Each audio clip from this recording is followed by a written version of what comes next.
whether it just leaves it as it is or whether it changes it up.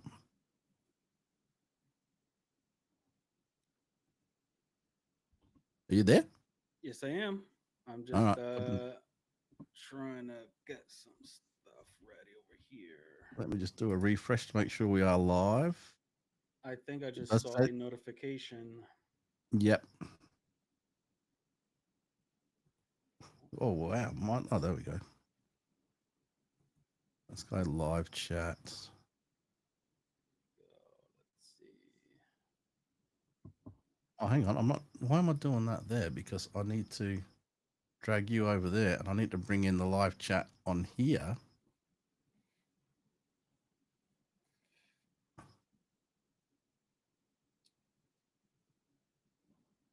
Dion has gone, evening, gents. What's going on? Howdy, mate. I haven't put the link up on the Wapper page yet, so I don't know. That's so cool how it pops up on the screen over here. Oh, I have to do that, but let me just make sure. Oh, yeah, the audio's down over on the YouTube feed, which is about 20 or 30 seconds behind us. So let me just see. All right. Well, no, we've got nobody even watching yet. Sorry, this is still a work from us trying to get it all sorted out because we haven't done too many with this one. Hello, MJ. Good to see you again. It was nice getting Hello, your message the other day hello. saying that you miss our content and everything. That's so nice. Oh yeah, for sure, for sure. Yeah. Yes, Uh, yes. I've been put at a crazy schedule at my job, so I wasn't able to do no kind of content for the month of May. But now I'm done with that. I actually got promoted, and now I got a better schedule. So all good stuff. yeah, and with Jeremy being away on a family holiday, unfortunately, he's been working some pretty big shifts, so he was late getting home tonight, so he couldn't make tonight's live stream or our actually we actually recorded an episode tonight, which will be going out next Tuesday. So it's funny how what we're talking about next Tuesday, that we were talking about, which is going to show on Tuesday, is stuff that's happening tomorrow. So yeah, it's going to be interesting. So by the time you guys watch it and go, "Ooh, I wonder what they're doing tomorrow," well, sorry, it's already happened, but we'll be able to explain more about that a bit Do later do on. do do do do do do. Now, Dion does know what's going on, but he can't say anything because he's also sworn to secrecy on the location and what's going on. They're already talking about Annabelle. I'm telling you, it's because I put up a post on Facebook, and it was like, what the hell is going on with Annabelle? Because there's so many stories coming out, which is the reason why I brought it up. So apparently not. There are just a lot of rumors going around. So apparently she didn't go missing, but they are blaming Annabelle for prison inmates escaping, for the plantation house burning down. They're like, this is why I was like, you know what, we should talk about Annabelle. It'll probably, it's gonna spark interest because she's involved in a lot of controversy, and she's getting a lot. She's going viral again.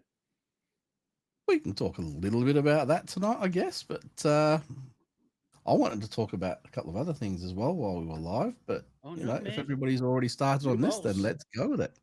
You the boss.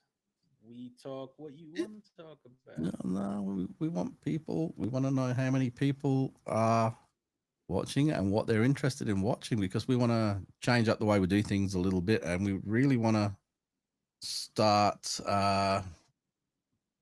bringing more content that people are really, really into now.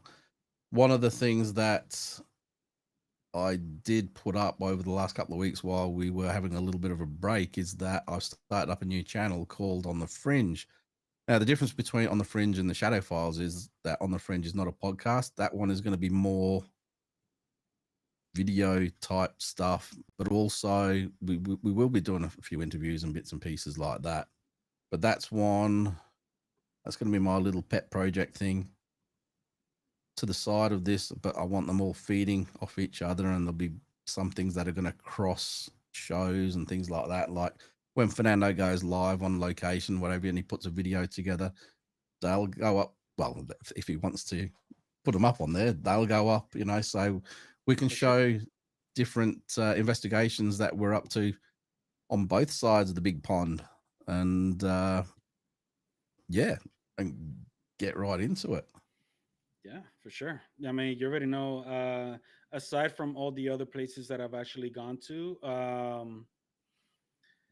I did a lot of investigations at Kings Park Psychiatric Center. I got a lot of footage, a lot of good EVPs, a lot of good pictures, so on and so forth. I'll definitely send you a bunch of stuff so you could put it up there for sure. But what's interesting is that I think it's through a little bit of research that we found out that that Kings Park is where a lot of the victims from the Son of Sam murders Yeah, when you went. told me that, jeez. When you told me that, I started doing a lot more research, and it feels like a lot more stuff came out now during this time of research. And right now, I am editing, putting together a whole video to put up on YouTube. And I gotta say, I even found a lot of old pictures, a lot of old stuff, and I'm just putting it all together alongside with my exploration investigation. Mm. So, Well, yeah. that's what I'm investigating tomorrow. Well, Dion knows, but he's not allowed to say anything. Nobody that's going on this thing this weekend is allowed to say anything. But we have a joint Yowie and a paranormal investigation happening this weekend. Some guys are just doing one night, some are doing 2 nights. So it's going to be a big deal. We will see how it goes, obviously, but yeah, I'm not going to say too much. Don't ask about locations because we're keeping all of that hush hush, at least until after we've done what we've done. And if we do happen to capture something, depending on how good it is, you'll know pretty bloody quickly. Now, one of the things we are talking about doing is if we are set up correctly for it, and if we do have, because it's a fair way out, if we have decent internet out there, we might actually do a few live streams and see if we can't capture something on video live. So they will go live to, I haven't decided if I'm going to go live to the Facebook group or if we're going to go straight to YouTube and then share it to the Facebook group. But keep your eye open anyway, because you'll get a notification if you are subscribed. If you haven't subscribed, then subscribe now, because you will get the notification every time we go live. And to give you an indication of some of the gear that we've got, I've got a bag down here that's full of stuff. This camera that I'm recording on now is only set to 1080 for doing this, and in fact, in a live stream, the max it can do is 720 without paying for the extra bandwidth at the moment. But when I actually finish recording tonight, I will be pulling this camera down off its mount, and I will be resetting it all up to a 4K camera with a log mode for the film grading, the color grading to happen afterwards. So there's going to be some good quality footage going out there. We've got the 4K camera. We've got a full HD night vision camera. We have night vision binoculars with recording capabilities, which we will lock off on a tripod. We have a thermal imaging camera that we're taking with us. We also, other people who are coming along are bringing track cams. We will be setting track cams up around the place and hoping we can capture some kind of evidence on one of these devices or multiple devices if possible. And that is just the Yowie side. So on the paranormal investigation side, there is, like I said, there's an old cemetery out there which we will be investigating as well. And we have actually investigated this place in the past, and it hasn't disappointed yet. So it's going to be a very, very, very interesting evening. I Leon is can't wait very to see excited the about using his videos. radios.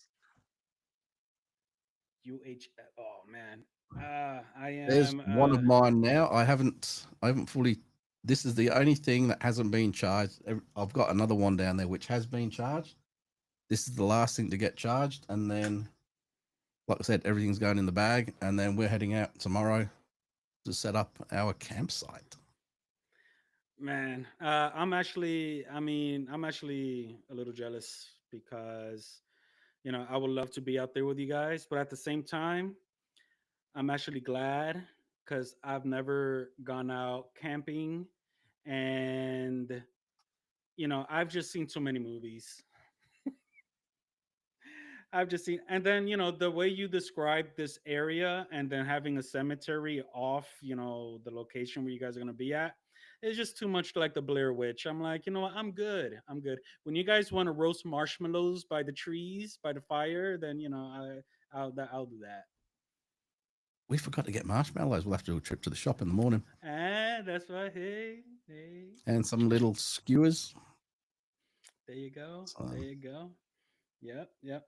But what's funny is something that I actually mentioned to you is that it it's funny how I would put myself in any other situation, like how we were talking about earlier.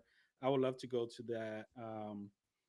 the location, to the hospital, the oh, the Albany isolation hospital, hospital down in Albany. Yeah. and I would love to put a sleeping bag on one of the slabs in the morgue and everything. But me in a tent in the middle of nowhere, that's that's where I draw the line.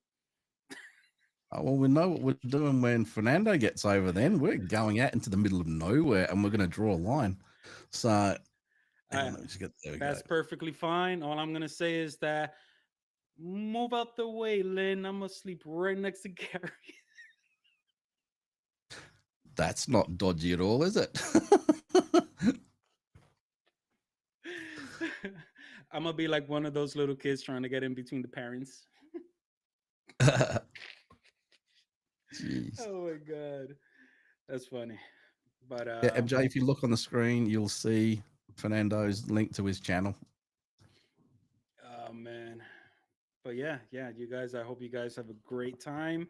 Try and get as much footage as possible, especially that you was, telling me about a little.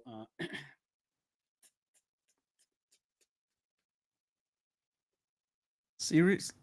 No, it's in a different. No, that's already packed in the car. The car's already 2/3 packed anyway, so I can't show you my flint stick or I can't even say the word that they are. Ferrorosium. If you Google it, it's like a ferrorosium stick thing.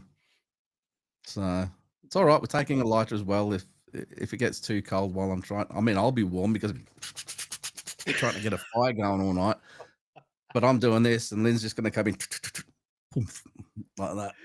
Oh And to man, go, we need footage. all right, it's We all need right being footage. I'm trying to be a man and I created fire, and stuff like that. But the lady just comes, why didn't you just use this? Patum, done.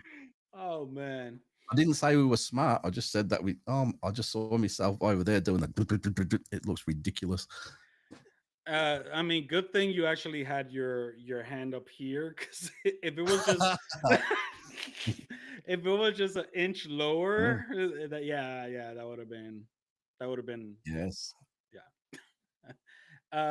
So do I believe in Annabelle?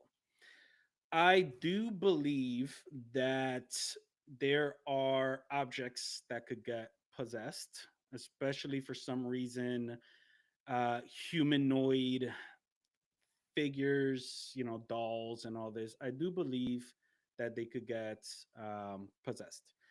Mm-hmm. Annabelle, due to the fact that there are people that we know within the paranormal field that are affiliated with Ed and Lorraine Warren, and they're the ones that has been talking and basically not created Annabelle, but made her into this public figure that everyone around the world knows about. I would dare Mm-hmm. say that she is a A-list celebrity, and and the stories and everything. You have to believe that there is something there. See, if you go back and you watch our interview with Joe Frankie, we did approach the whole thing to do with Annabelle, didn't we, at the time? And Yes, we did. we asked him what his thoughts were, and he said that while I think he said the Annabelle case happened before he joined Ed and Lorraine Warren, he said he did believe that that doll was very active and was very influenced at the time. But it's funny because we did ask him, and he said, he has touched it or he has held it, and he said he feels that it is just a doll now. He doesn't feel that the presence is there anymore. It's more the story and the past. So that sounds credible to me. But then when you go and look at things like other channels, like I think I can't remember if it was Beardo or Mythos, one of those guys, which I love their channels. I think they're awesome. But they were sort of saying, nah, it's all a load of hogwash. It's not happening. And I can see their side of it as well, because it's like whoever's running the foundation and controlling everything now is doing everything that Ed and Lorraine Warren said not to do with it.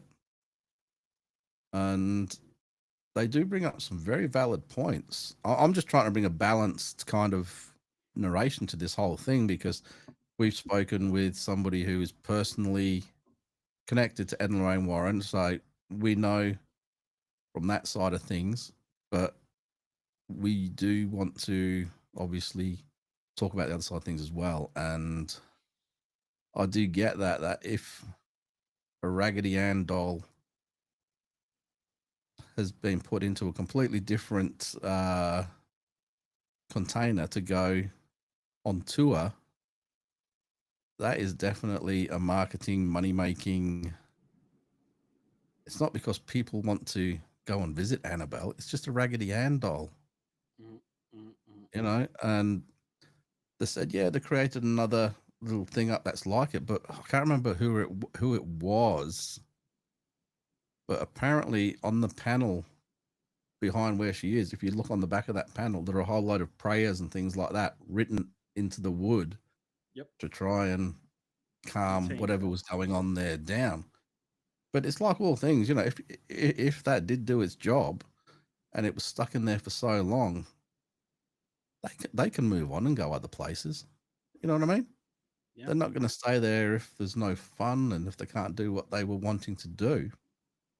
So, yeah, I think it's funny that, oh, Annabelle was in a truck and went past a house within 100 miles and the house blew up. Mm. Man, the rumors that was going She on drove with within she drove Annabelle. within 5 miles of a prison and suddenly 20 people broke out or whatever it was. Man, Mm, you know, yeah, yeah, yeah, for sure. I know that they took, especially Lorraine, due to Ed passing away many years ago. They took the proper precautions to yeah. do maintenance on the box. They actually wore gloves and all this to handle Annabelle. And once they started mentioning this tour and stuff like this, it is one of the reasons why I actually posted that on Facebook, because I kind of wanted it to see, um, to get people's thoughts on it. But somebody, I'm not sure who, actually said that Zach Bagans owns Annabelle now. No. Okay, good. You see, sometimes you it's best to do research and not just take everybody's word for it. But that kind of blew me away. I'm like, really? That doesn't seem plausible. I know he owns a No. haunted doll. I think it's like this small little thing in PJs, but I can't remember the name right now. What, Raggedy Ann doll in its little No, dress. it's not Raggedy Ann. It's a smaller male doll Oh, no, figure. you're not talking about like that Chucky type thing. I would even say Chucky. It's like that. If when I find out, I will post it. But yeah, I can't get the name off right now. It's and this is the thing, right? Considering it's a Raggedy Ann doll, and anybody that is into the paranormal's probably seen the Raggedy Ann doll long before the Annabelle films came out, and then they came out with that much creepier looking thing for the movies, and that's where Annabelle really took off. So yeah, it was set up as a money making thing for the film studios with things like that, and I do get all of that. And obviously the merchandise from it all. There's so many of these dolls floating around and everything. In fact, Joe Frankie's got one of each, a replica of one of each in his behind where he sits. And where I'm going with, there's a TV show called Evil. I've told you guys about it before. Yep. It's a really good show and definitely worth watching. And I think it's in the second or the third season. The mother of one of them, well, probably the main character in the show, starts almost worshipping and trying to keep a doll happy. And it is the creepiest doll.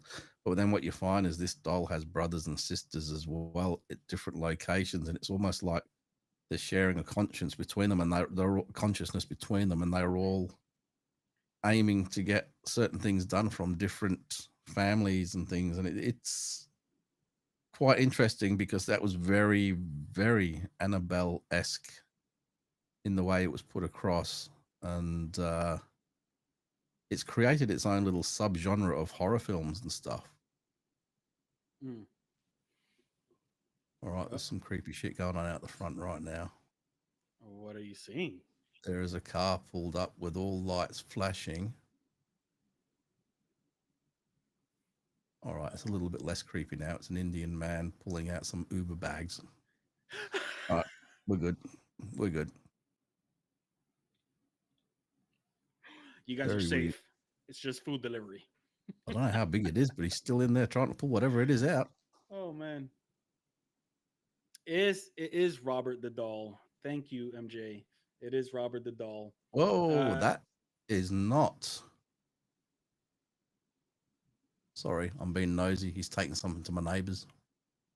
I've got security cameras just up there, so I can see everything that's going on in the street out the front. Yeah, he's a delivery. He's a delivery dude dropping stuff off at 10 o'clock at night. Anyway, oh, actually, Dion. Yes, Robert the doll. It's like a sailor type oh crap! of small little Sorry, doll, right? You know what? Now I am so freaking invested in googling this. I'm sorry, but my chat hasn't been going. I've got to catch up on everything that's going on. Yep, there you go. Robert the doll.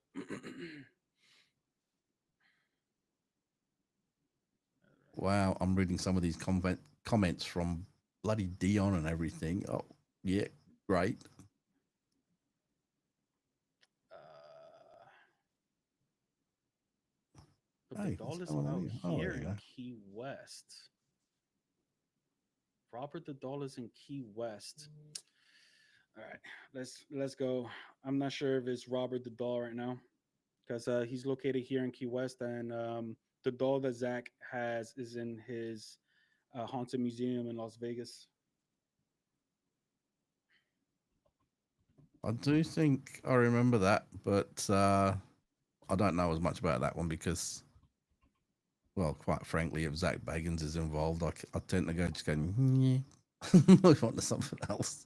Unfortunately, I mean, it's unfortunate, but I give credit to the guy because he created something within the paranormal field that was never done, which I say it is like an extreme version of ghost hunting, but it it brought attention into the field. And when they used to do it in the very beginning, I'm gonna say they're like in what 20 number 28 season 28, but their first four seasons was their best, was their highlight.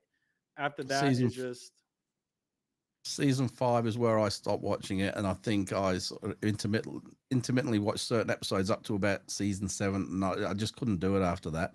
Yeah. But you turn around and say he invented extreme ghost hunting. Bullshit. There's a show out there. I've got to find it. I've got the only 2 episodes that were ever created because they banned it. And it was these 2 Okay. guys All right. that I can't remember if it was Demon Hunters or one of those kind of shows, but they went into, I think it was like, it wasn't Alcatraz, but it was something really cool, just like it. And what happened was, I mean, even to the point where they say, you know, like this creepy part of the prison, to say, if you want to get some kind of activity, you have to draw blood on yourself. And so they got a knife out and just went and drew blood, and they put it in the show, and shit went absolutely nuts. And I was like, oh, this is the duck's nuts. Watch the full episode straight into the second episode. Where's episode 3? It was cut because it was too violent. There was too much blood, gore, and distressing images. That is where it came from. Okay. I can't remember the actual name of it, but I will find it because I did have. I would love to watch it. I had the 2 only episodes, and I thought this is going to be the best thing ever. Okay, so let me paint a picture. When I mean extreme, is because during that time we had ghost hunters, Taps, Jason Hawes, Grant Wilson. They were the, they did proper Nuts and bolts. investigations. They did, they were like on the books. I usually do comparison with wrestling. So ghost hunters would be like the WWF at the time, and Ghost Adventures was like the ECW of the paranormal field, because we only had really those 2 to look for. I mean, there were probably more, but as far as what was popular, it was either Ghost Hunters, which is this nice knit professional kind of setting for for ghost investigations, and then you had Ghost Adventures, which was basically f this, you f that, provoking and all this and that. I actually learned a lot from both. I learned what to do and what not to do. There yeah. was another show. There was another show out around. It came out after Taps, but that was Paranormal State. I remember Paranormal State. Yeah, yeah, with Ryan Buell. Yep. Yeah, and actually, have you ever got to watch that American Ghost Story or American Ghosts? Oh, Chad Kalek. Yeah, yeah, yeah. Yeah, I was talking with him once, and he was going to come on a podcast ages ago. This was back when I had Project Wapper. And I said, I love your stuff on there. I love your American Ghost Hunter and everything like that. And he was like, this was when he was a bigger dude before, because he lost a lot of weight. And we were talking about everything. And then he goes, dude, I got to go. He goes, like, there's an earthquake happening. And yeah, it came on the news over here that an earthquake had happened. So I was talking to him when that earthquake actually struck. He felt it. And never did actually end up getting back in touch with him to lock that one in. And obviously he's gone a lot further places since. So I don't know if we would actually get that interview now, but it is something that I can look into. Yeah, I mean, not for nothing, it was very interesting. I would say that the American Ghost Hunter is way better than the Demon House.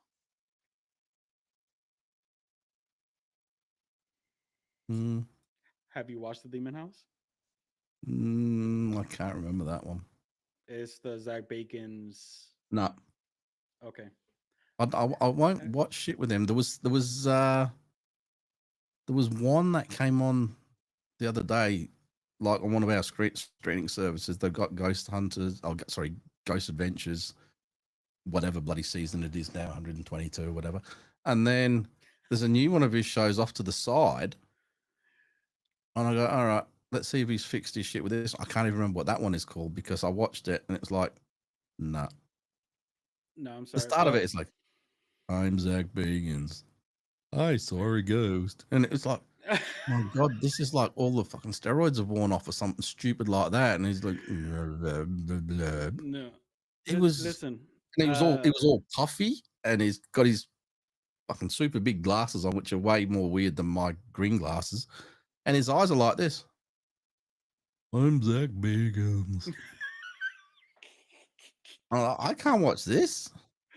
No. Listen, when it comes to paranormal field, I'll watch basically everything, anything, just to get the feel of what these guys are doing, what are these guys are doing.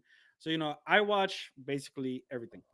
But I'm telling you right now, I am not a fan of Zach Bagans. It's unfortunate because I give him credit for doing something cool that's never been done. Because usually when you see any television show, any ghost paranormal show on television, they have a camera crew, they have the sound guy, they have a bunch of people inside one room. And when they first started, it was just them three. It was Zach, Nick, and Aaron.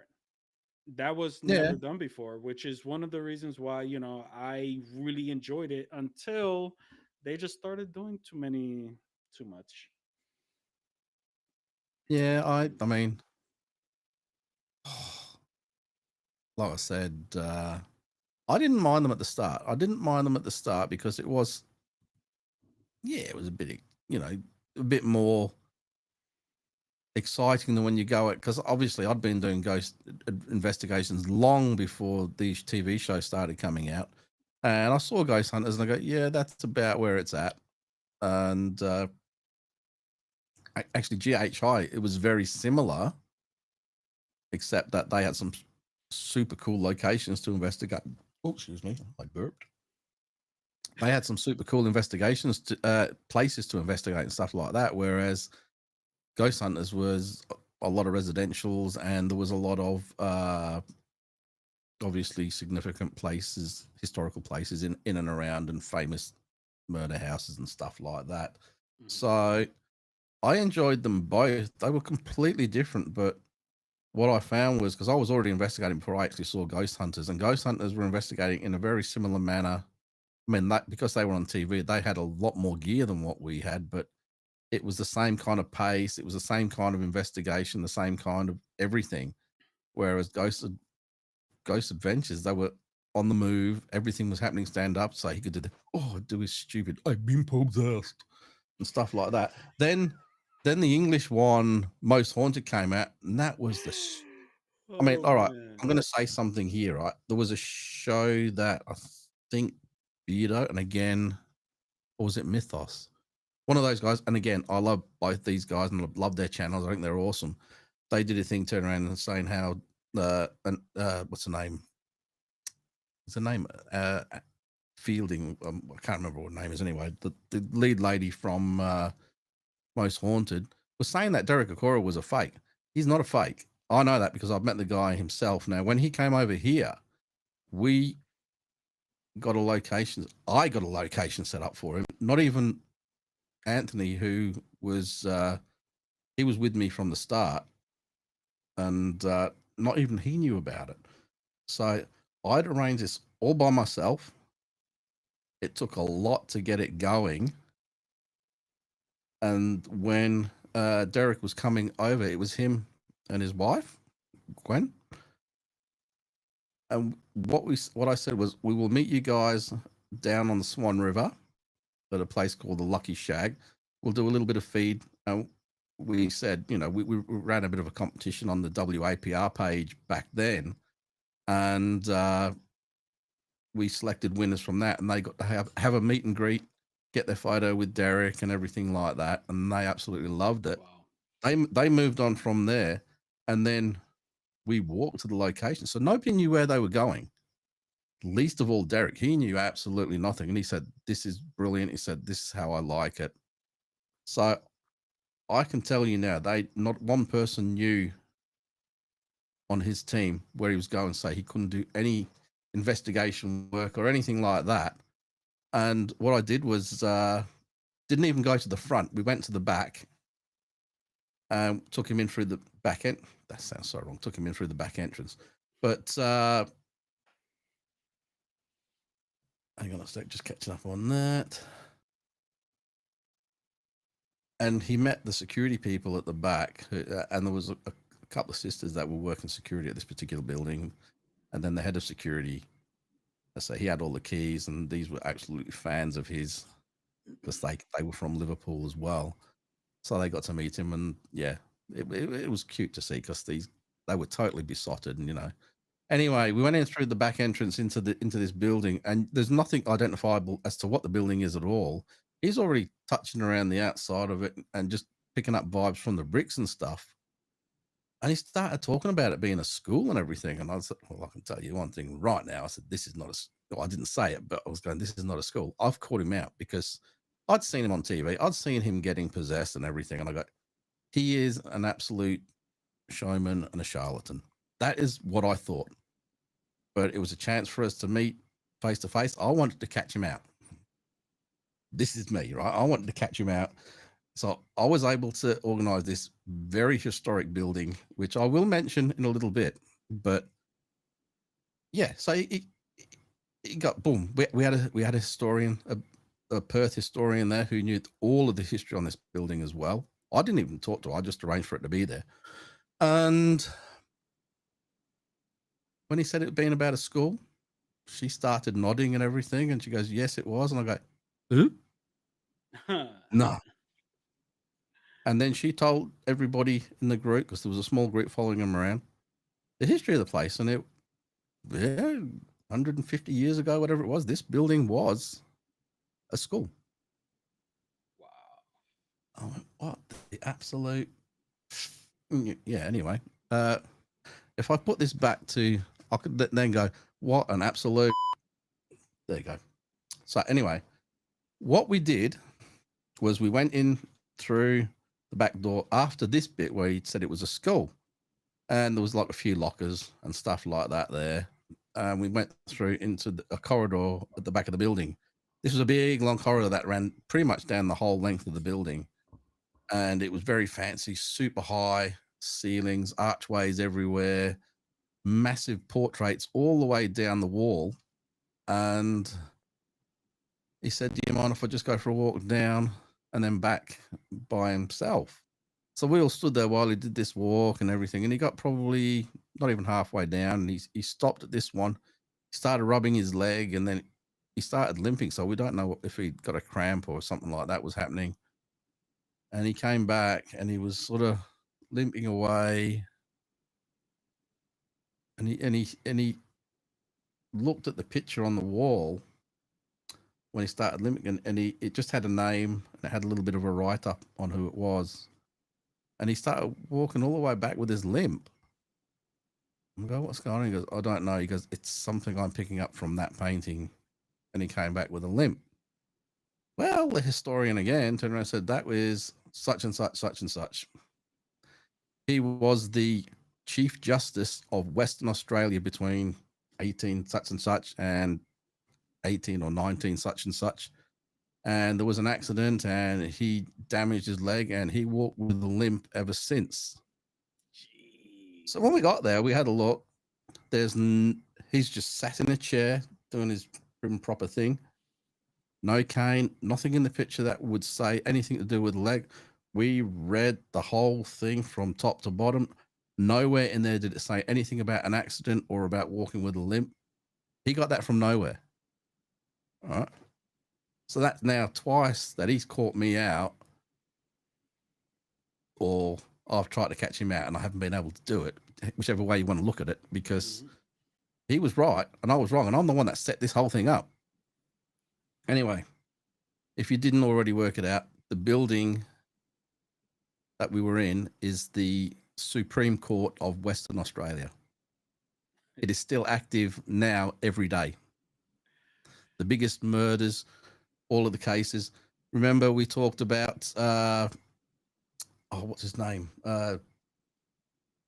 Edgar Cook, who died in the 60s. We were out at his grave not long ago. He was tried there. All the Claremont serial killer, all of those cases, every big case in Western Australia, was tried at the Supreme Court. So Wow. we're down on the bottom level. We're not even up at the court level at the moment. So we've gone through all. This is where all the chambers are for all the different people that work there, and the Supreme Justice and all of that sort of thing, or the Chief Justice.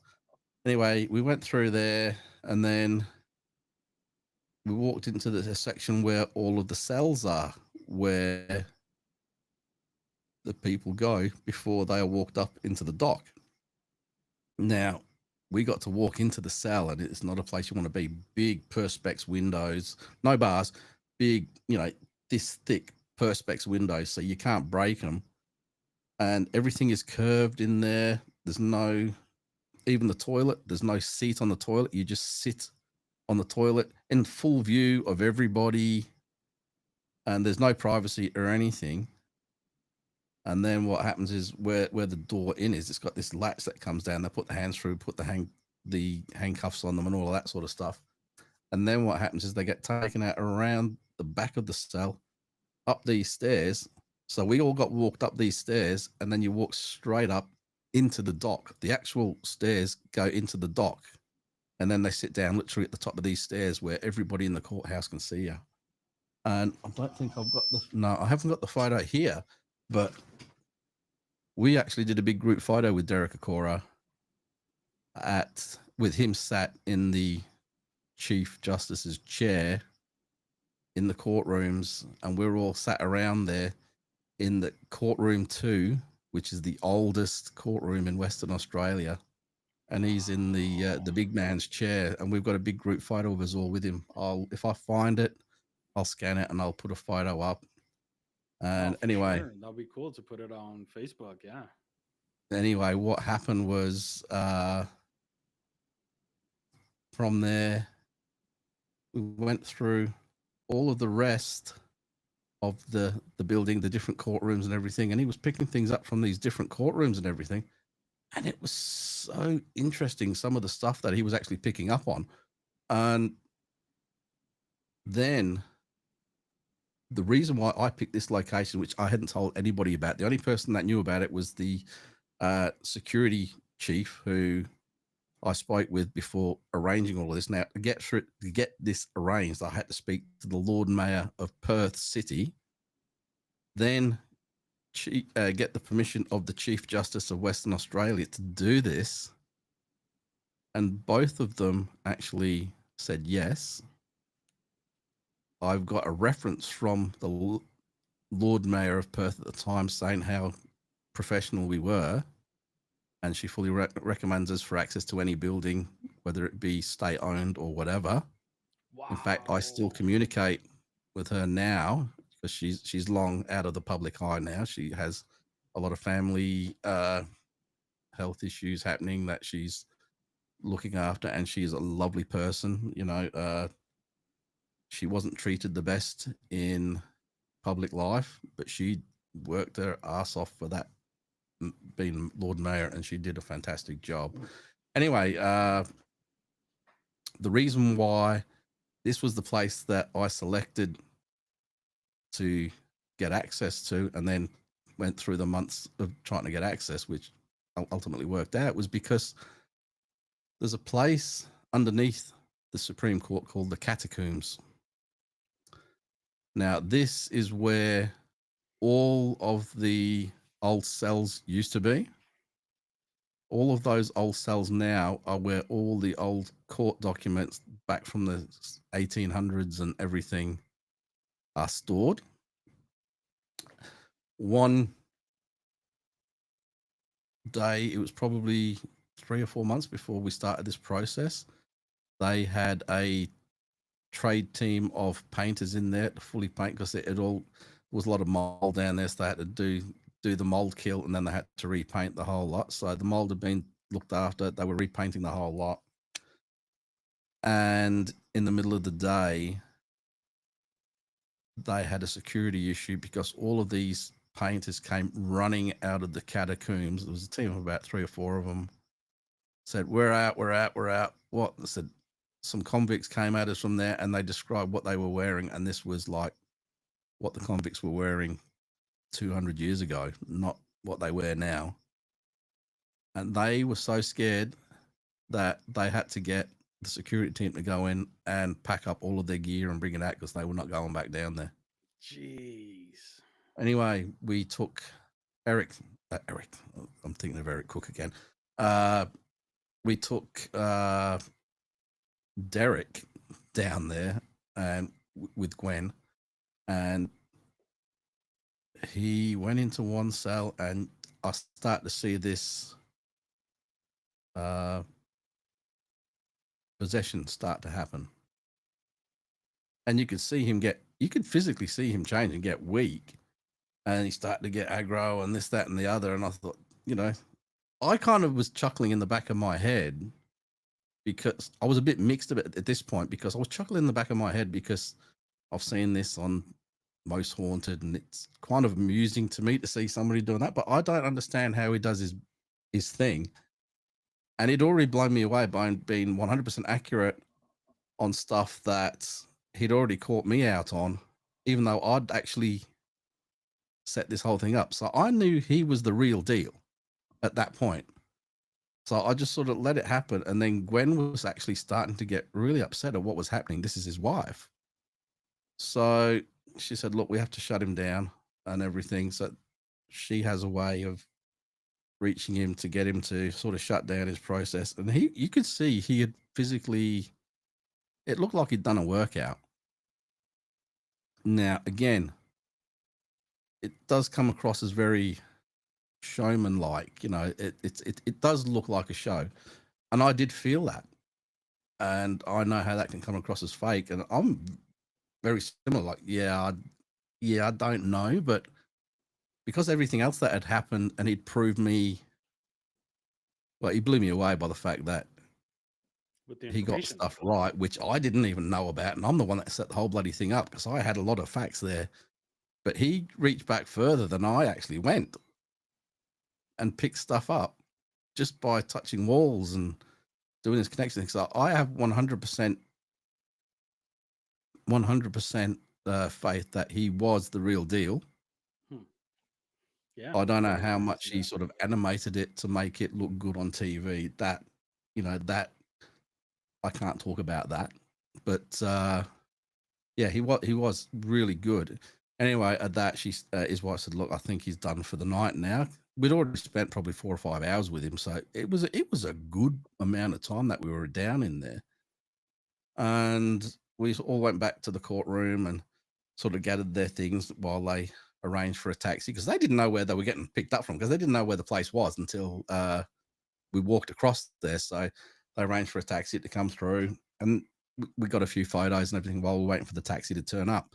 Now, at that point, they both invited us to the big show that he was actually coming over for. He was doing a couple of, where he does tours and he does that psychic thing on stage and everything.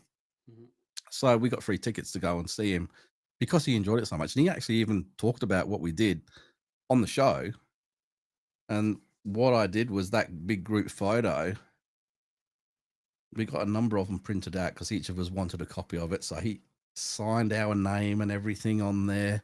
He's to Gary, I can't remember. It was awesome or whatever it was. Oh, that's cool. And Derek Cora. Anyway, I printed one for him as well. And we got it framed. We gave it to him and said, look, this is to remember us by. Anyway, he was taken back by that. And he actually said, look, you guys, I do have some other projects that I'm working on for the BBC.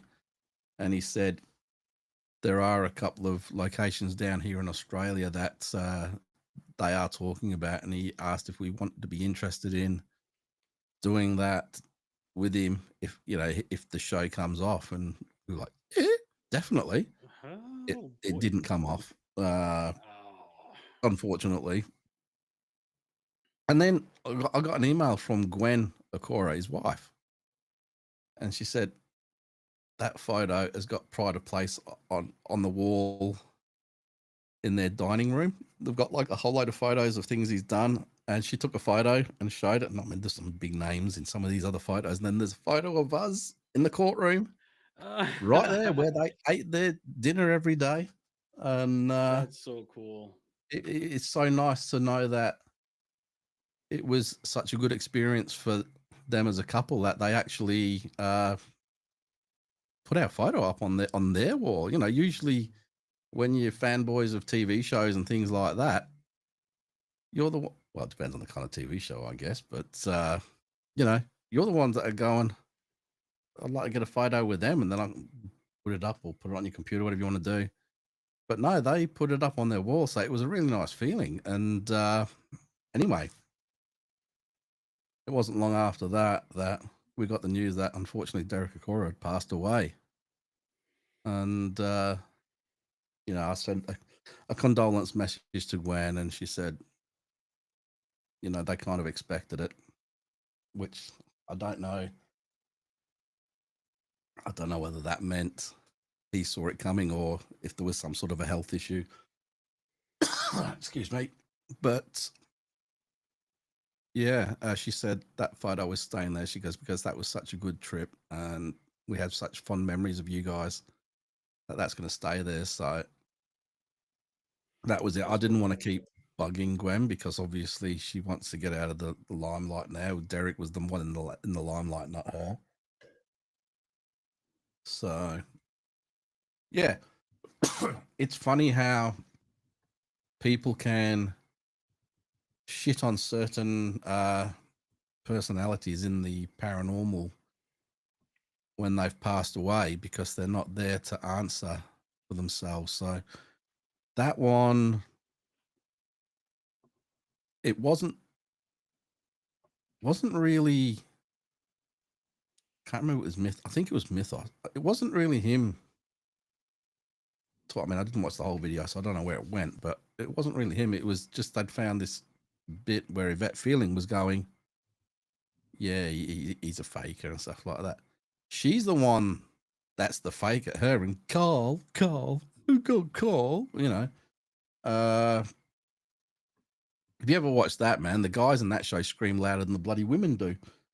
And it's ridiculous. I just couldn't watch it because if there's a bump, they shit themselves and we're running a mile. You know what I mean? Oh man, I actually yelled at the television at one point when I was watching an episode of Ghost Adventures. Yeah. They hear whatever freaking thing and they're like, "Ah!" I'm like, Jesus Christ, keep your composure, guys. I mean, I Yeah. think at some point, I mean, that is a theory, but the more you involve yourself within the paranormal, going to all of these places, your senses do heighten, and I get that. Um, They do. but Jesus, like like how much does how much of your senses does heighten for you to be a bit of a bitch? Mm. I'm sorry, but yeah, I mean there were, man, even when they're using like the spirit box or whatever, the ghost, whatever it is, you know, like they hear one word, duh, and they're like, oh, I'm like, Jesus Christ. Mm. Yeah, but no. Apologies to MJ and Dion. They've been talking about the 13 ghosts, and I often have had a bit of rants about the paranormal being used for Hollywood because they're like destroying it. If you ask me, they're putting like these ideas into people's heads. I mean, I've come across a couple of people that I asked if they want to, join me in some investigations, but they're so afraid. And then when I tell them, basically like why, they're basically talking about all the BS that they've seen on the big screen. So, Mm. I'm like, it's not like that. They over dramatize everything. I'm not going to Mm-hmm. say that every case is just subtle, but paranormal activity is usually subtle unless, if you go to a crazy, place that has a very bad entity in it. No, it doesn't But have yeah. to be very bad, but some places have a lot stronger activity than others, and sometimes you don't even realize what's going on. Like what you said, it's very subtle, but yeah, when you're talking about inviting people to your team, like I said, you all know the history of what happened with WAPA a couple of times there, and going back into this investigation that we've got coming up tomorrow, well, this whole weekend, uh, we have a private chat group where we talk about the details of what's going on it, and that's where everything stays because we don't want anything leaking out and having 100 people turn up on the night. So it takes away from the whole investigation if too many people are there. Now, and that's why, because there was a lot of people when we put it up there, because we are bringing a couple of people from the public page with us. That's why we said we can only bring a couple of you with us, because what happens then is if we put something out publicly, everybody turns up and you just don't get the same investigation when there's 50 people floating around. Yeah. So that's the reason why we do that. Now, in that chat, one of the guys who's starting up his own team put a post up there and about his new team, and I ended up removing it, but he has been talking with me and he made no secret of the fact that he wants to start his own team, which I think is good, because he was straight up. He came and talked to me about it, and I said, well, I'm there to help support anybody who wants to do it the right way. I won't support somebody who backstabs and then starts their own team up behind your back while they're still saying you're a friend, and then you find out from other friends that they're trying to get them to leave you to go to their team while they're still trying to be nice to your face. And that's what's happened to me in the past. But my friends, for the most part, well, all my friends are 100% loyal, and they've told me what happened. And then when I sent the message back, well, Lynn's the one that goes, let me do it. So she sent the message and not a single reply to that. So I got to see the message before she sent it. But I said, I am not gonna edit it at all. You just say what you're gonna say, but I just want to see what you're gonna say. I was like, yep. Everything in there is 100% true. Go for it. And not a single response to it. They couldn't respond to it. So people like that do shit behind your back get wiped, as far as I'm concerned. Mm-hmm. But the people who are upfront about, no, our intention is to start our own team, they've come into it with complete honesty, integrity, and respect. I will give you everything in return, and I will help you get to where you want to be, because you're the kind of person that I would want to communicate with and collaborate with on an investigation. So 100%. this guy and his two other team members are coming along with us on this investigation this weekend. They have a cameraman and they have a witch, and then the leader himself, the team leader himself. So they're going to be sort of tagging along with each of us and seeing how we do things, because I've seen their videos, some of them that haven't gone live yet, but I've seen their videos and they have their own style. So that's entirely for them to build themselves. And I won't ever get in any way like that. But if they ask me for advice on how to do something or what I think would make something better and things like that, if you ask me, I will tell you whether you like it or not, whether you act on it or not, but I will tell you. And he said, that's all I ask. It's perfect. So he's been 100% respectable. And they are the kind of people in the paranormal that we need. So Yeah, I sure. think, because I said, you've got to be careful about the team members that you build, because some of them will do what I mentioned, where they will go behind your back and they'll be doing other things, or they'll be telling people what you're doing and things like that. And then there are people who are 100% respectful and they are in it for their, for the proper intentions and stuff like that. So Oh I yeah. said, these guys, we will definitely help them out and see where it goes. But yeah, when you start talking about, asking team members to join, we might every now and then say, if anybody's interested, let us know. Sometimes we hear from people, sometimes we don't. If you ever want to come on a public investigation, if you enjoy it and you're super keen about getting out on more of these kind of investigations, we will bring you along and we will be watching. And if we think like you might be a good fit, we will invite you to join us on more.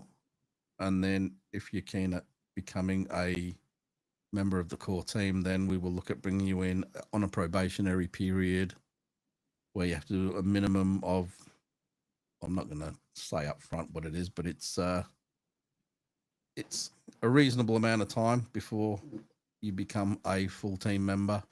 Yeah. It doesn't mean anything different. You know, you're still coming to all the same things. It's just that we're I still mean, it's basically the learning if you're going to fit training, the the team. experience. Yeah, I mean that Mm.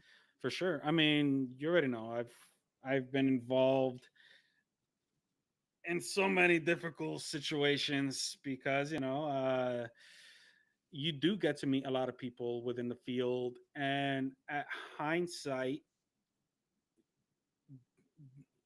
the goals look alike. But then once you start spending time with certain people, that's when you start really to get to know them, and that's when you make your decision. Yeah, for sure. I mean, Mm. as of right now here in Florida, I am actually, I have put out some messages out there to see if I could join other groups. But as far as me building my own group again, that's going to take some time. And with my job, it takes a lot of time from my time. So it's like it's difficult to get there. But if I could, hey, are you interested? I do want to go over here. I just don't go to places by myself. I think there's, Mm. you know, it's not because I'm Safety scared, issues. but it's for safety reasons. Exactly. So, Yeah. but I can't wait to get to a point where I could build a team again. I mean, I and back in New York, I only had 3 people, and these are like my best friends. So it's not like I just willy nilly, hey, come over here. No, but yeah, you got to be careful with people out here. And then there's just so many reports of so many crazy things. But it is a great field. Well, that's how Wapper started out. When I started Wapper up, like I said, I was a member of a different team, and I said to them that, look, the way you investigate doesn't really resonate with me. I have a different way that I want to do things, and also they had a DVR set up with 4 cameras, but they didn't own an EMF meter. They didn't own a voice recorder. They didn't own any other gear. I came in with a K2. It's like, oh, can we all ever go with the K2? And that's when I realized that these guys have got less equipment than me. They've got less experience than me, but they've just been together as a team for longer. Mm. And that's when I thought to myself, we went out and we did a we did a talk at a library, a bit like what the Warrens used to do. There were slideshows and bits and pieces like that. So we all stand off to the side. There was probably 30 people in the room.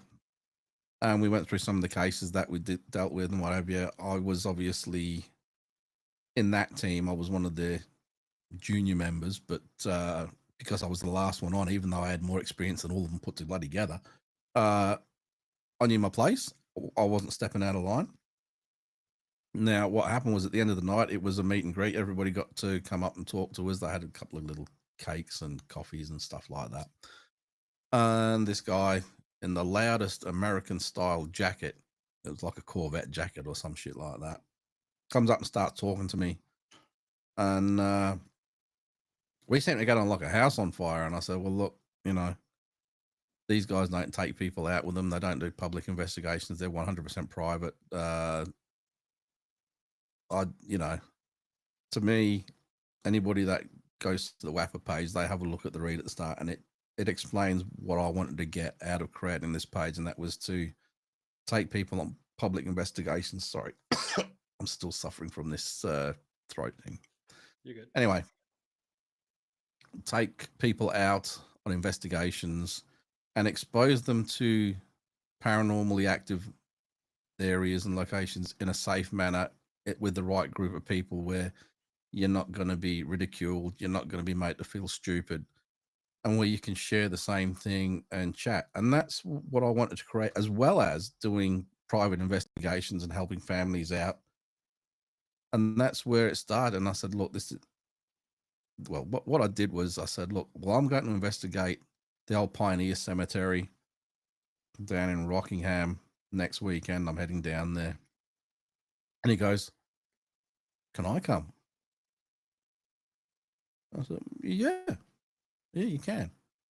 And there was this other guy that had joined on, there was two other guys that joined onto the other team that I was a part of after me.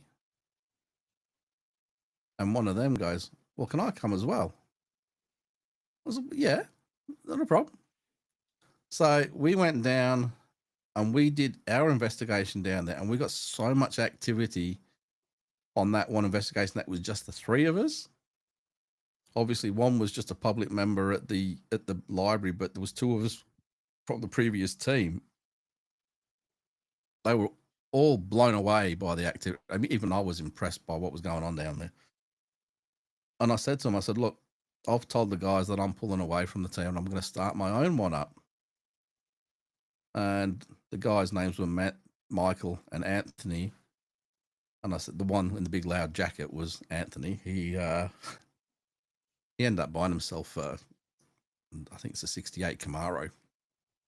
He loves the old American cars and stuff. Anyway, he said, well, we're with you. I said, okay. I said, well, once I've come up with a name, I said, I'll create a page up. I said, and you're the first two that I'll add. And they went, awesome. So Michael was straight on the phone to the old team, which they're not going anymore. It's long gone.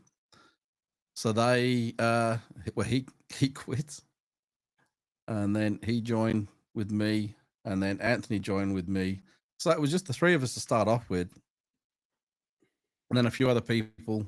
After that, it was Mark and his then girlfriend Lisa. They're happily married now, and they joined us. And then other people came on. You see, the because we wanted a paranormal brings psychic. people together. It does. It really does. And we ended up with an awesome team. But like I said, as soon as TV shows, anybody shows interest in wanting your team for a TV show, that is the biggest test of what the people are in it for. And that's what created ultimately the first mutiny. They'll probably tell you completely different stories, but that's exactly what it was. And anybody that was there at the time, there's a lot of people, I can give you names that will tell you exactly what happened. Anyway, I'm not going into it because that's old news, and we are where we are now. Anyway, once that happened, I took a break from the paranormal, and my uncle from the UK turned around and he goes, the paranormal's not finished with you. You're going to be pulled back into it. I said, nah, you know. He goes, yeah, you just wait and see. We'll leave it at that. He was right. It was probably a couple of years gap. Now, what had happened was they'd obviously taken my old group, because I made the mistake of giving them admin rights, not moderator rights. I gave them admin rights, and they actually kicked me out of the group that I created. But rather than keep it going, they changed the name to one that they wanted. They put a new logo up. So this had already been planned. And then they went on and they started trying to charge people for public hunts and things like that. Are they still around? No. Karma the bitch. In fact, 4 of them have tried to rejoin WAPA. I said, People I've gone, crazy. no. People are crazy. Although I have to admit that you are right about that, because once you are put in a situation where there is a potential being on a television show and all this and that, it does show the true colors. Because even with my experience, I mean, you already know the story. I'm not gonna get into too much detail, but it was basically, I don't even know what was the purpose for using Jax and her platform to try and get me to be more. I don't know. I don't know. To this day, I don't even know why that whole entire thing started, but he was basically telling me about to join him with Jax to the television show, and all I said was, I need some time to think about it because it's I'm not gonna be like, oh, No, I no, remember that. I remember that. yeah, yeah, I have a family, I have my son, my everything was just, and I'm like, let me, He went into and full salesman mode on that one, didn't he? oh my God, Jesus, freaking Mm. pull down my pants and everything, but it's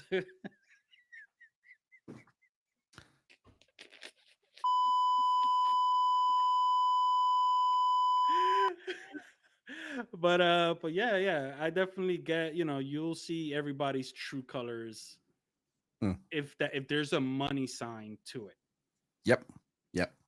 So And what Dion is saying there is it's definitely a trust thing because not 100. only you need to trust that they've got your back, you're going into some very dark and creepy locations, and you need to know that the people are there to help you out if you do get into a bind, and they need to trust you to help them if they get in a bind. That's why you're out there. But then it's the whole thing about when you're not around, you need to know that you can still trust them then, because it's all right to be trusting them when you're right next to them, but when they're talking to other people, you need to be able to trust them as well.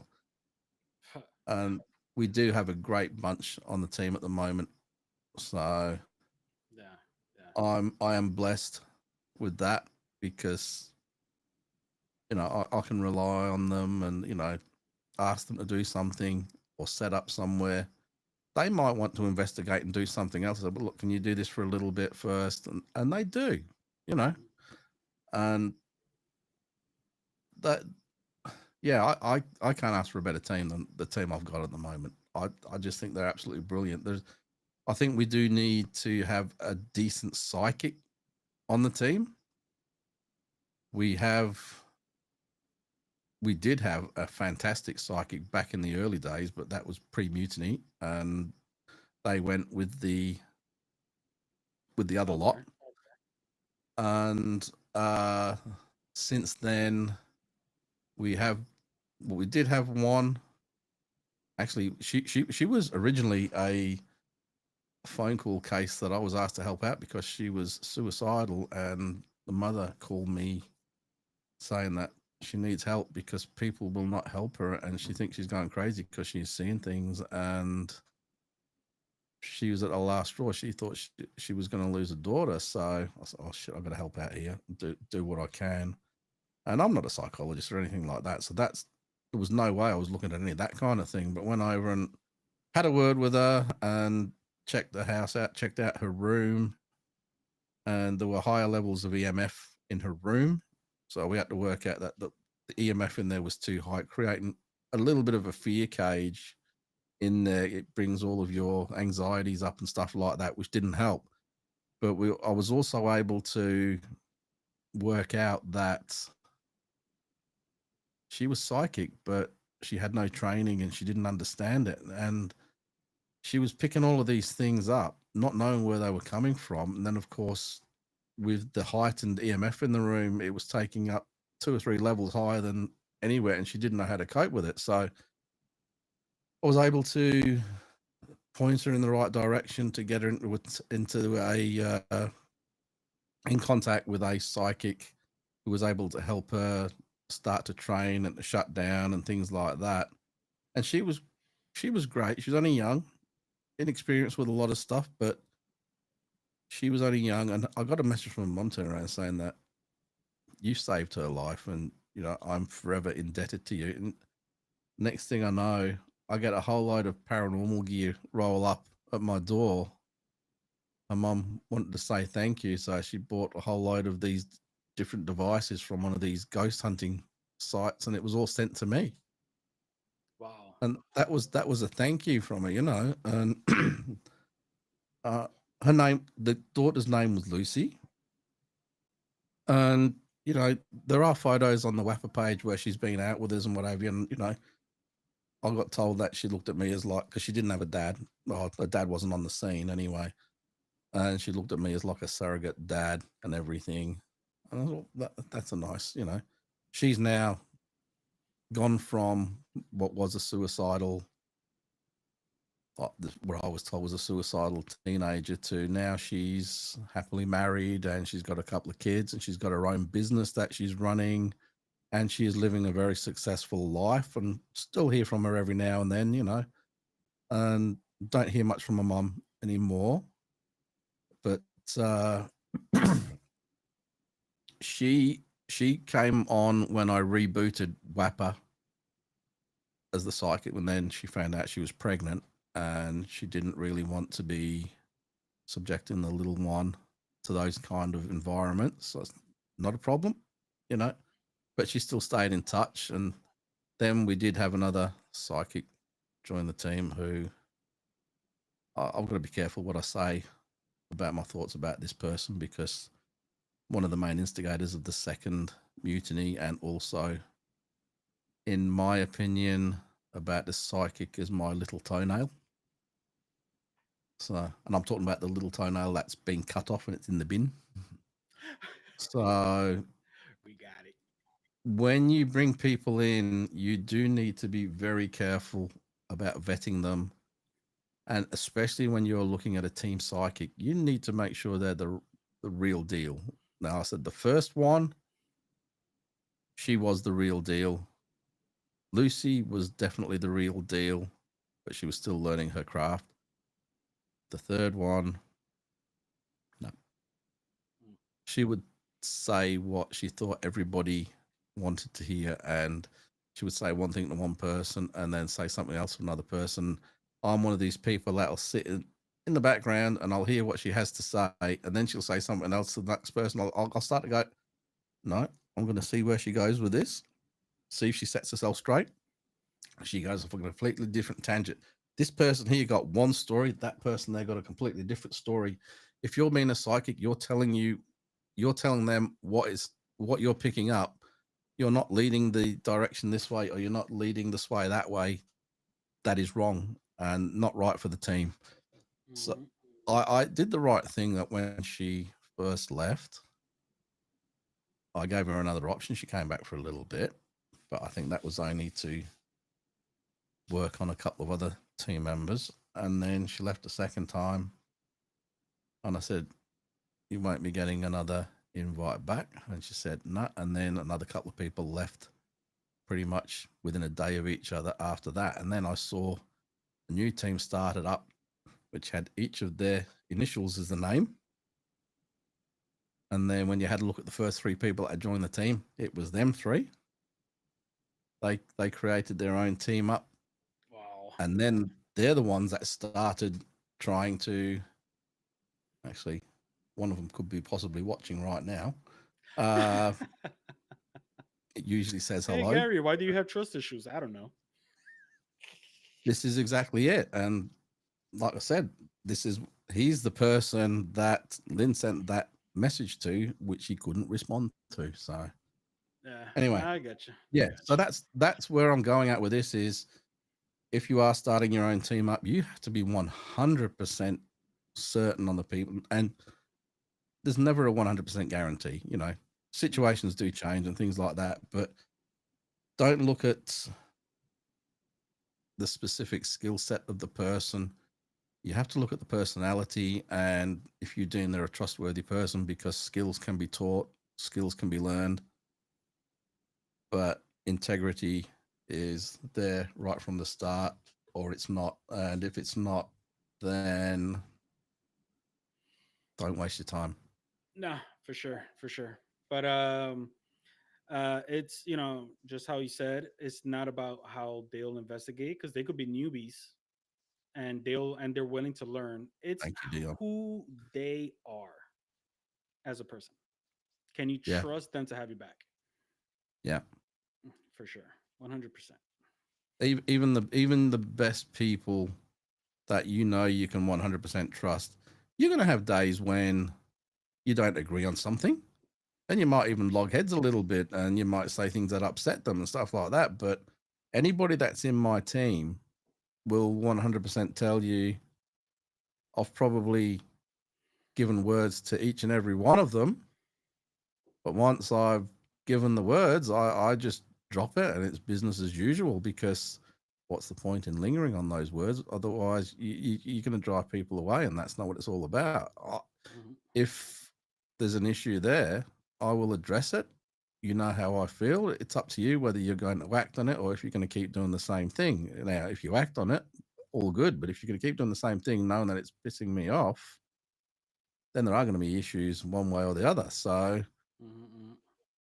I made a conscious effort, and I've put it up on it because we have a private chat page, which when things pop up or if there are plans for things, we will talk about that. And I will say things, and then once it's said, that's it. You know, I might get upset by something. I'll think about it. I'll say something, and then I've said my piece. You know where I stand. You know where we've got to go from here if you want things to be back to normal. And they're not unreasonable, Mhm. you know. And it's again, is you have to, as a team leader, you have to be able to understand that everybody has a life of their own. I mean, it's the same with this podcast and everything. You know, I would record several times a week if I could, but and I like people to try and help push and advertise it and stuff like that, and it doesn't happen. I mean, I would like all of my team members to watch this podcast as well, because then we're guaranteed of at least 7 or 8 viewers every show, Mhm. but they don't. And you got to understand that it's a Friday night. These people have lives. So I can't ask them to do things like that. But when we are out on an investigation, because people know that WAPR is my team, if they don't do what I need them to do or want them to do, and something, a situation arises and stuff blows back on me, then it has to be addressed. And yeah, yeah, it just comes back to this whole trust thing, you know. For sure.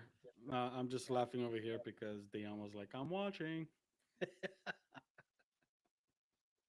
It's all right. I thought to myself, you know, there's only 3 of us in this at the moment, so we can say some of these things, but you forget that it's up for everybody to watch that. They'll probably watch this later on. So keep Oh an eye on man. the comments, people, because it's going to get interesting later. All right. Well, You know, when I started, when we did this, I said, let's go live tonight because we recorded 1 episode. We were originally going to record a couple of episodes, but we had a few technical issues because we haven't done it for a few weeks. We should be all good starting again next week. We will probably record a few next weekend and we will go live again in another couple of weeks. And I had a topic that we were going to talk about, so I think we'll save that and we will do an actual show on that one now. sounds But good to me. whoever bloody brought up Annabelle at the start, bugger, you stopped. What you actually said it before we even started recording, and then as soon as we started talking, I'm pretty sure you set these 2 guys up to talk about Annabelle in the background beforehand. No, actually, you know what? You are absolutely right. I didn't bring it up, but Dion, he did. Dion, it's And your then, I fault. mean, it's because he was, responding to my Facebook post. And yeah, I still say that it'll be a cool episode to record with research, with stories, with everything, especially now that she's going viral. I think it'll be interesting for viewers. You know what? In all honesty, I think Annabelle's had her time in the limelight. For I think sure. it's For I sure. she's been hanging around for a long time. I think it's time she got a bit of a rest from everything and see where she's going to go. And I would. Fernando started it. Uh,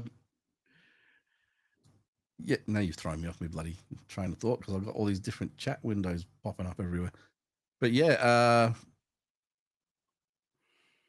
I would be keeping my eye open for whatever this next big thing is, whether it be this Rob or whether it be some new location. I actually in Okay. our Wappa page there was a post that came up the other day about a location which is not far from me. So, and in fact, it's just a stone's throw from where we do our Skywatch nights, and there's some creepy stuff that's been happening out there. So we might have to do an investigation out there and see what's going on there.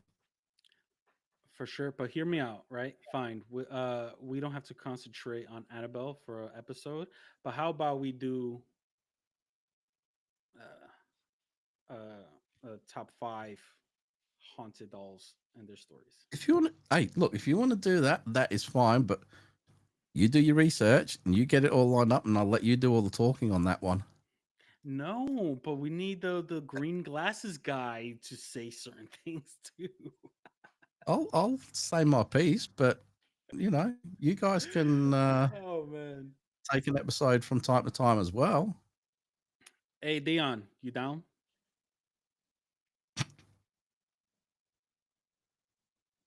I mean, there's like 20 seconds delay. Oh yeah, forgot about that. Yeah, Oh man. But yes, sir.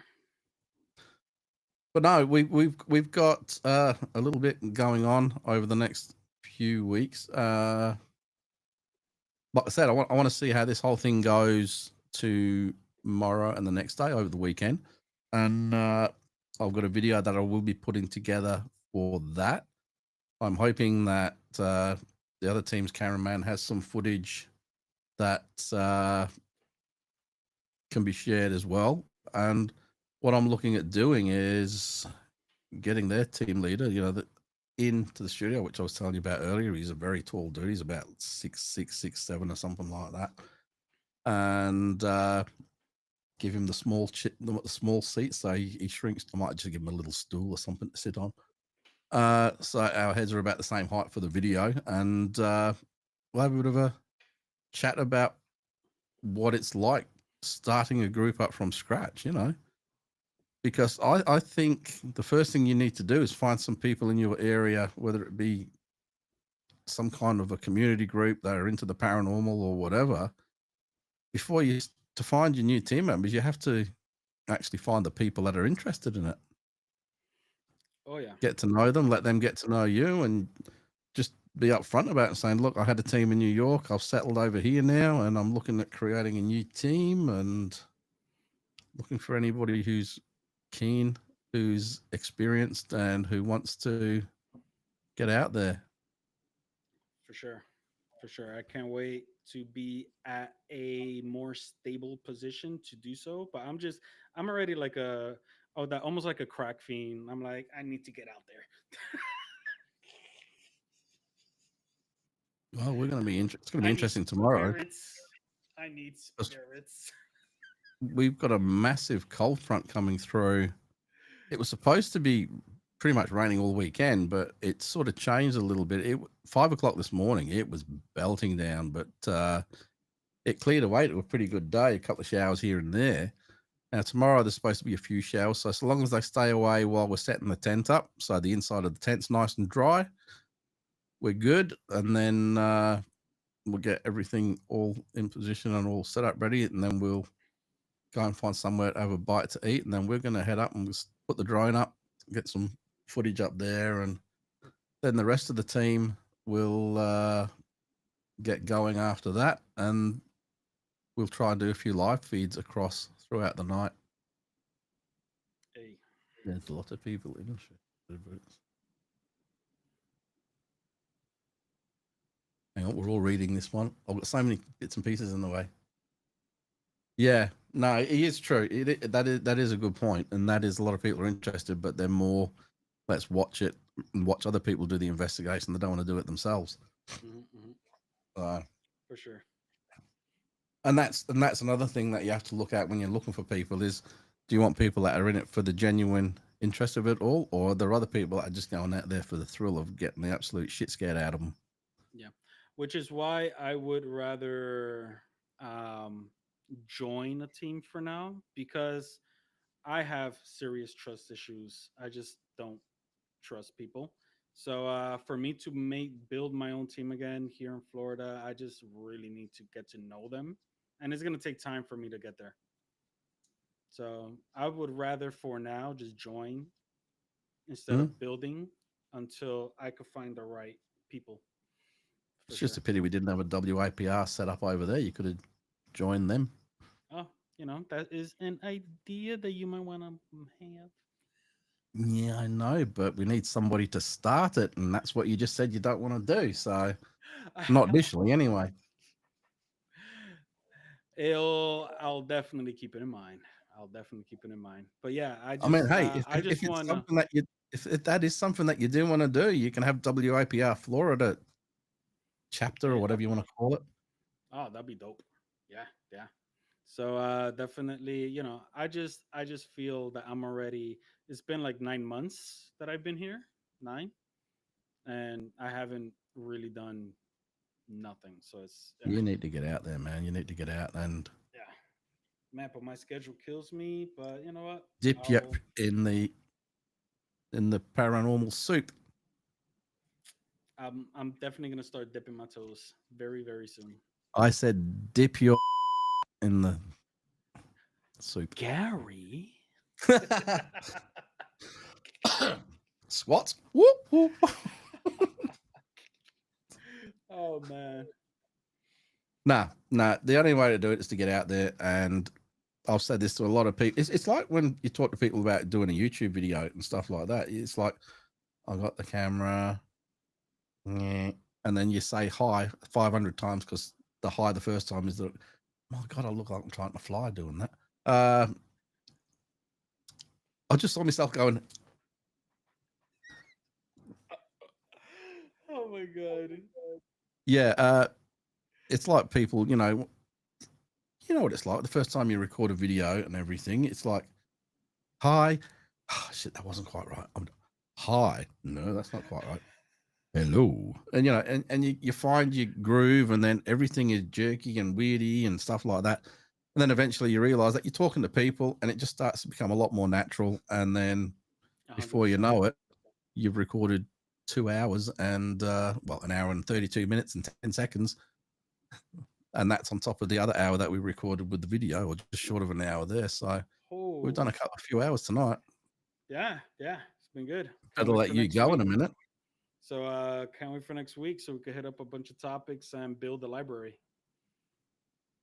Start doing that. We'll start locking a few away, and then build up that reserve tank again.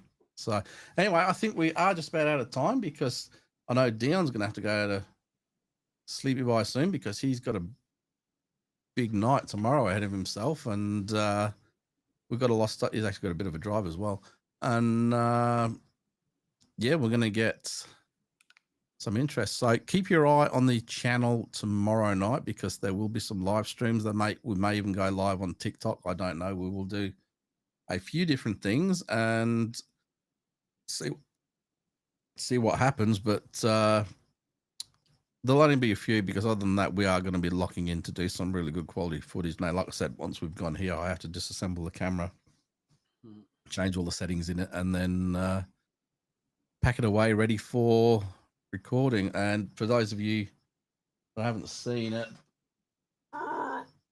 this is the camera rig and everything that is going with us tomorrow, complete with a boom arm microphone, which goes, well, I can't even go back far enough to show you how far it goes, but you got the boom arm there, you have the field camera getting that the lens is in through here, and there's light adapters, and yeah, I look like a right Japanese tourist with this thing going.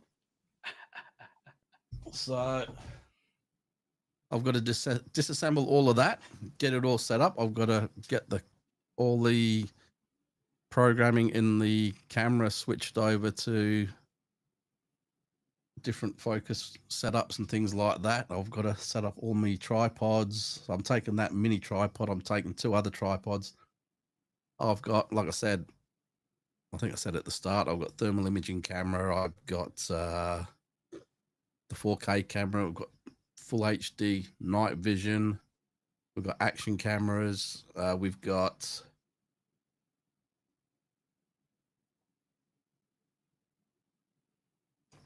lots. We've got lots. So yeah, and then obviously whatever anybody else captures on top of that, we throw it all together into a nice video, and hopefully it makes sense. So yeah, I can't Sounds wait good. to see what happens tomorrow night. It's going to be Sounds good. good.